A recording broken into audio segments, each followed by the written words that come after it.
Hey everyone, Austin here with Real Seal, back again for another blog video to talk to you about 7 ways to prevent water seepage in your basement. Now, water seepage has one main cause called hydrostatic pressure, which is just the fancy industry term for water building up around your home and finding ways to come in. There are a few different ways that water finds its way in, and we're going to talk about the main ones and their respective solutions.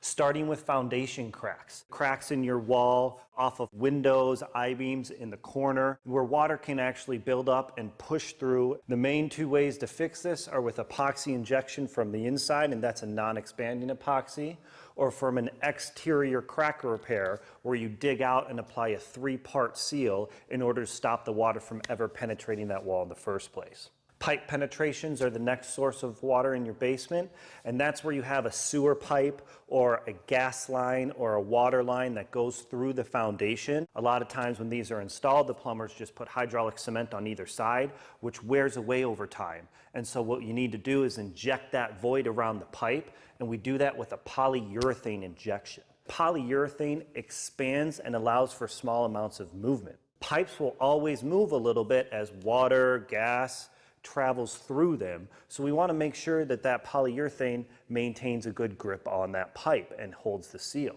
Cracks should not move. If you have a foundation crack or a wall that's moving, it needs to be addressed. Other companies may say that you'd use the polyurethane in those cases so that you can avoid doing the structural repairs, but that's just kicking the can down the road and causing you a much more expensive repair later. Cove joints are our next source of water in the basement, and these are fixed with drain tiles and sump pumps.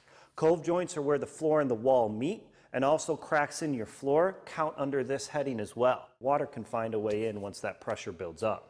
A drain tile will put pipes underneath the floor, relieve that pressure, and the sump pump will pump that water out and away from the home so it does not recirculate. Honeycombing is our next source of water intrusion in your basement. Those rock pockets, it looks like uneven surface. You can see the gravel in the concrete where all around it is just smooth. This is where the aggregate and the slurry didn't quite mix right when they first poured the concrete, or it deteriorated over time.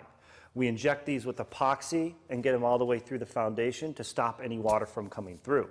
It's important to note that if you have these rock pockets or honeycombing where they touch the floor, you will need to install a drain tile, as that likely goes underneath that floor, and that injection won't get all the way through it because we can't cover the entire area with our surface bonder. Over-the-top seepage is our last major source of water intrusion, and that can be fixed a number of ways.